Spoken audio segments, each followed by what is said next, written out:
صباح الخير أحبائي وأعزائي، كل عام وأنتم بخير. وقناة من قنوات الملكة والأمير التي تعتز بكم.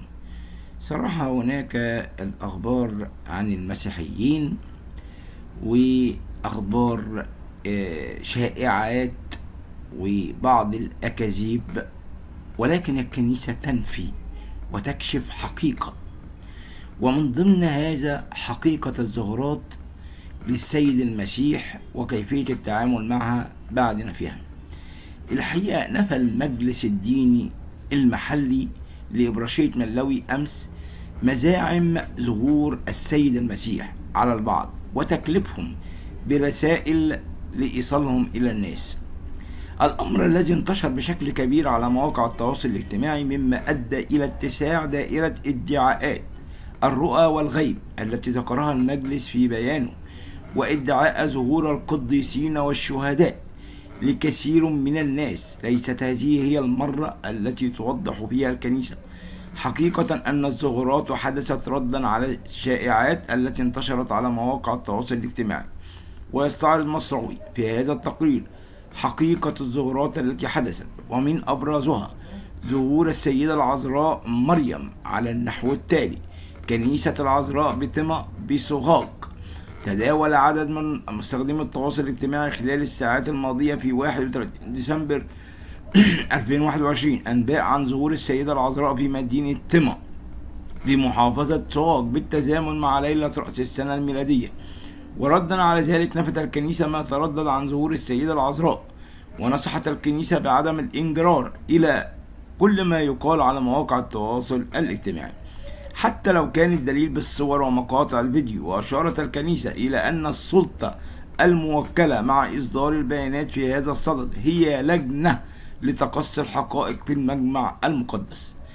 أعلى هيئة في الكنيسة القبطية الأرثوذكسية برئاسة البابا تودروس الثاني بابا بطريرك الكرازة المرقسية كنيسة البابا شنودة في 15 مايو أصدرت أبراشية حلوان والمسرة بالكنيسة الأرثوذكسية في 18 أغسطس 2021 إيضاحا بشأن ظهورات السيدة العذراء، ودعت عدم الانجرار إلى أي تصريحات أو صور أو مقاطع فيديو تتعلق بالظهورات السيدة العذراء في بأي حال من الأحوال، مؤكدا في بيانه الرسمي أن الهيئة الموكلة إليها إصدار البيانات في هذا الصدد هي لجنة الحقيقة للمجمع المقدس. جاء ذلك بعد أن نشرت كنيسة البابا شنودة في مدينة 15 مايو بيانا على صفحتها على الفيسبوك زعمت فيه أن هذا الظهور حدث في 7:30 مساء الاثنين الماضي، وقالت إنه شاهد ترانيم وتسابيح فريق تابع لإبراشية الشباب، وأكدت أن العذراء ظلت تظهر وتختفي على منارة الكنيسة القبلية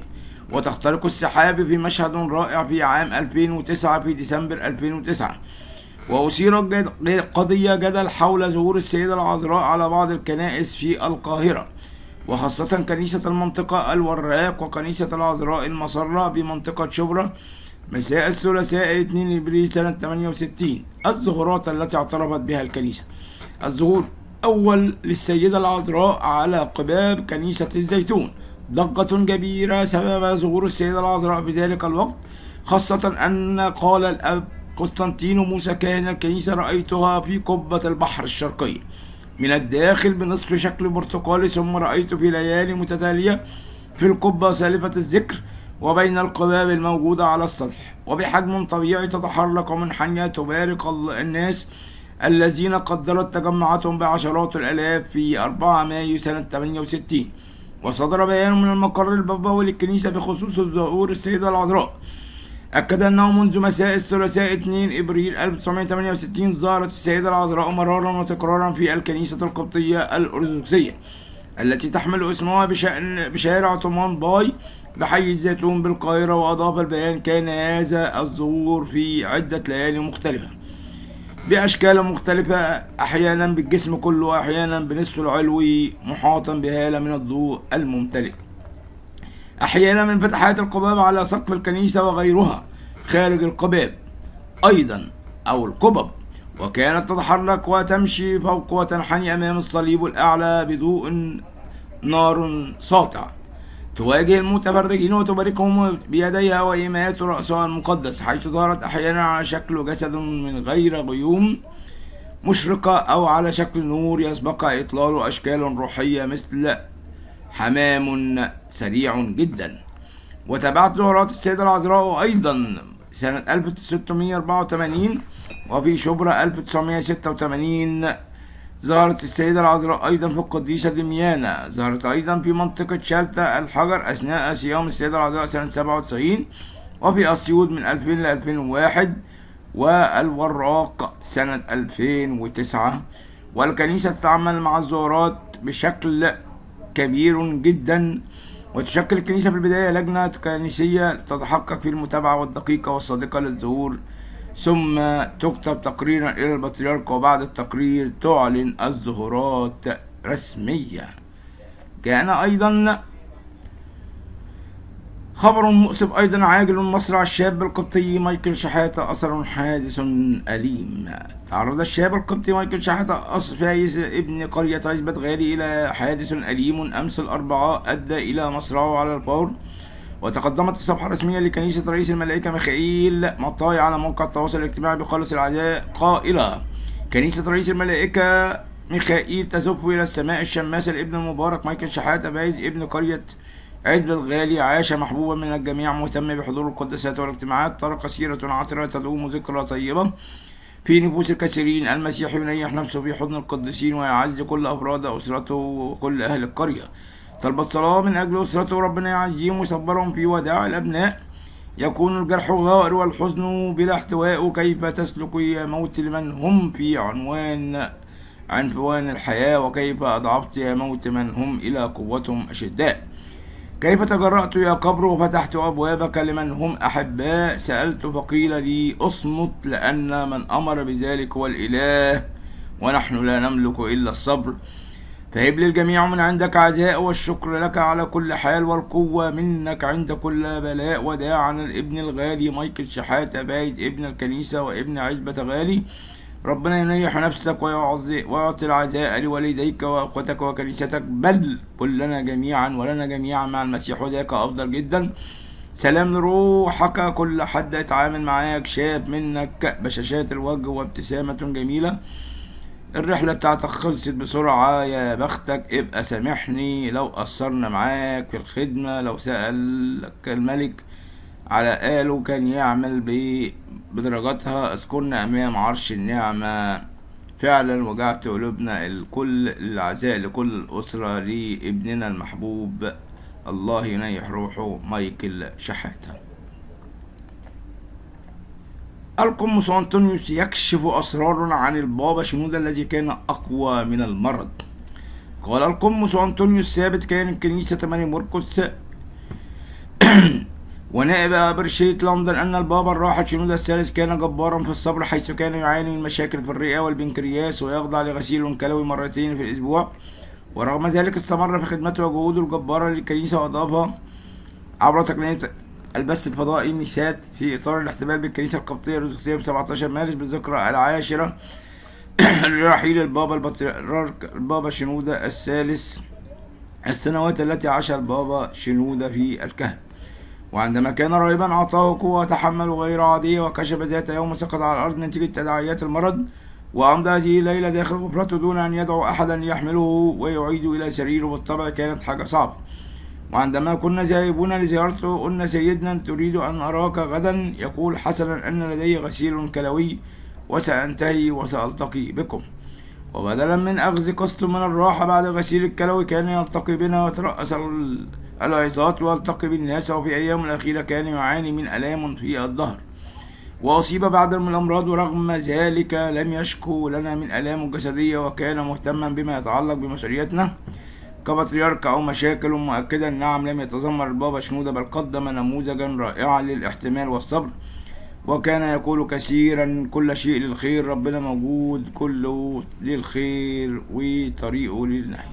شكرا لكم أحبائي وأعزائي، ولكم مني كل الحب والتقدير، وسلام الرب يكون معكم، آمين. صباح الخير أحبائي وأعزائي، كل أصدقائي ومحبي القناة، قناة الملكة والأمير. جدل رائع جدا، جدل شديد القوة فنان محسن محي الدين يعلن ويشهر مسيحيته ويهجر أصدقائه، ماذا بعد؟ الحقيقة ولد الفنان محسن محي الدين في 1 نوفمبر سنة 1959 في القاهرة، وكان قد أحب الفن ومن هو طفل، وشارك فيه وهو طفل عمره 10 سنوات من خلال برنامج الأطفال بابا شارو. لكنه عندما أصبح شاب أراد أن يصقل موهبته بالدراسة، فبدأ دراسته في المعهد العالي للسينما متخصص في الإخراج. بدأ محسن محي الدين الفنية بدايته كان أول ظهور تلفزيوني سنة 1970 من خلال مسلسل القاتل، ثم توالت عليه الأعمال التلفزيونية، فشارك في مسلسل دمعة على خد القمر، ثم مسلسل فرصة العمر. ومن أبرز أعماله السينمائية فيلم أفواه وأرانب، وعالم عيال عيال، واسكندرية ليه، وحدوتة مصرية، وليلة القبض على فاطمة، واليوم السادس، وبث مباشر، وصاحب المقام، كما قام بالمشاركة في عدة مسرحيات منها سك على بناتك، ويونس، وحرم معالي الوزير، وعاشق المزار، ومين ضحك على مين. وكان من أبرز أعماله التلفزيونية المرافعة، والنهاية، والقاتل، وزواج بالإكراه، وفرق توقيت، وقمر هادي.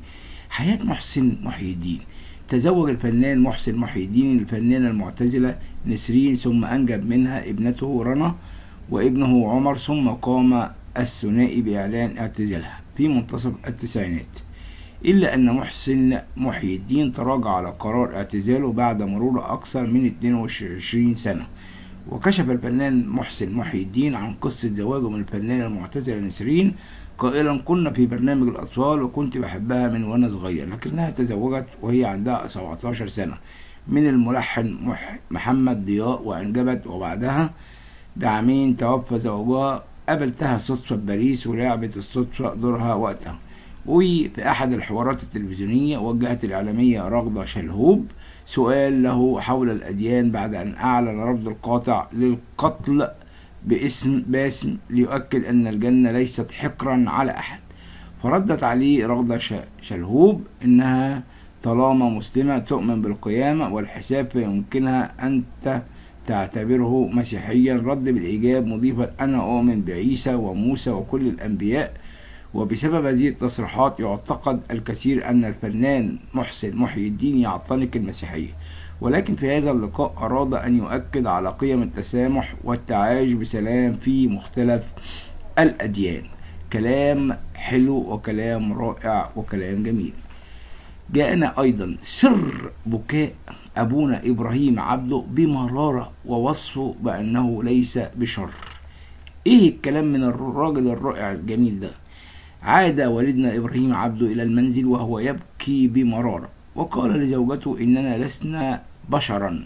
ليه؟ فقالت له: لماذا يا أبي أنت لا يوجد مثلك؟ قال: لا أنا، ليست هناك حاجة لأشخاص آخرين، كل ما هي قصة. قال: جاء أحدهم وقال: أبي أريدك أن تزور امرأة مشلولة وشبه مشلولة ولم يبق لها أحد في هذا العالم. ذهبت معها ذات يوم ووجدت امرأة عجوز في غرفة تحت الدرج أو طابق تحت الأرض، وكانت فقيرة للغاية. دخلت وجلست بجانبها على السرير، وبسرعة قالت بابتسام: أسفة أبي، أخبرتها بالمرة التي ذهبت فيها للاستحمام. ماذا تفعلين يا ماما؟ أنا جيدة جدا وقوية بما يكفي لتناول الطعام. كيف؟ قالت جارتي عندما تأكل: أحضرت طبق دواء.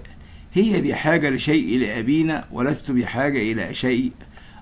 أشكر ربنا. أريد أن أعرف منك أنك تشكري ربنا على ماذا بالضبط؟ قالت: أنا أعاني من شلل شبه كامل، ليس تماما. أعرف كيف أرى بعيني وأعرف كيف أتكلم. الناس يسمعونني عندما أحتاج إلى شيء، ورجل يعهدني به عندما أحب أن أفعله، وجاره يسأله ويتبعني لأتناوله، وعندما تصنع الحلوى تتبعني. تفاجأ والدنا ووضع يده في جيبه وخرج المال، فقالت له: يا أبي ما أحتاج شيئا. ففكر والدنا: ما هذا وكم هو إكليل شيلاء وشكراء ربنا على فقر المرض وحده وهو الألم، وقال لسنا بشر. كلام فوق الرائع، كلام جميل جدا جدا، كلام روعة. وأخيرا وليس آخرا، أحوال الطقس اليوم الاثنين 14 مارس 2022. تتوقع خدمة الأرصاد الجوية الوطنية أن تشهد البلاد انخفاضا في درجات الحرارة في جميع أنحاء البلاد، وهو اليوم مصحوبا بموجات خفيفة إلى معتدلة من الأمطار. كما أعلنت خدمة الأرصاد الجوية أن الطقس اليوم سيكون باردا في القاهرة الكبرى والوجه البحري والساحل الشمالي وشمال الصعيد، ودافئ على جنوب سيناء وعلى جنوب الصعيد، وشديد البرودة في جميع أنحاء البلاد بسبب انخفاض في درجات الحرارة. ويشهد الطقس على الساحل الشمالي والأجزاء الشمالية من الوجه البحري أيضا فرصة لسقوط أمطار خفيفة إلى معتدلة، والتي تمتد إلى الجنوب والوجه البحري. ويوجد رياح على مناطق القاهرة والوجه البحري وسواحل الشمالية وجنوب سيناء، ودرجات الحرارة المرتفعة أيضا المتوقعة القاهرة والوجه البحري 16 نهارا و9 ليلا، السواحل الشمالية 15 نهارا و10 ليلا، وجبال البحر الأحمر 21 نهارا و12 ليلا، وشمال الصعيد 17 نهارا و5 ليلا، جنوب الصعيد 23 نهارا و10 ليلا. ومع هذه الأخبار قد تكون هناك أيضا نصائح للحماية من برودة الطقس. تجنب القيادة في هذا الطقس لأن المطر يزيد من مخاطر وقوع حوادث المرور. احرص على عدم لمس أعمدة الإنارة عندما تمطر لأنها قد تسبب صدمة كهربائية. وفي حالة هطول أمطار غزيرة يفضل البقاء في السيارة للأمان. احرص على ارتداء كمامة للحفاظ على الجيوب الأنفية والجهاز التنفسي. احرص على الابتعاد عن المباني القديمة حيث يمكن أن يتسبب المطر في انهيار أجزاء من المبنى. يوصي بتناول المزيد من الخضار والفواكه لاحتواء على فيتامين سي. اشربوا كوبا من الماء الدافئ قبل الخروج. ربنا يحفظنا ويحفظ بلادنا من كل شر، ويحفظ هذا الشعب العظيم، الشعب اللي كله ثقل وكله محبة وكله تواضع وكله سلام. وسلامي إلى كل إخوتي وأصدقائي ومشتركي القناة، وما تنسوش تشتركوا بالقناة، ومنتظر تعليقاتكم ولايكاتكم الجميلة، ولكم مني كل الحب والتقدير، وسلام الرب يكون معكم، آمين.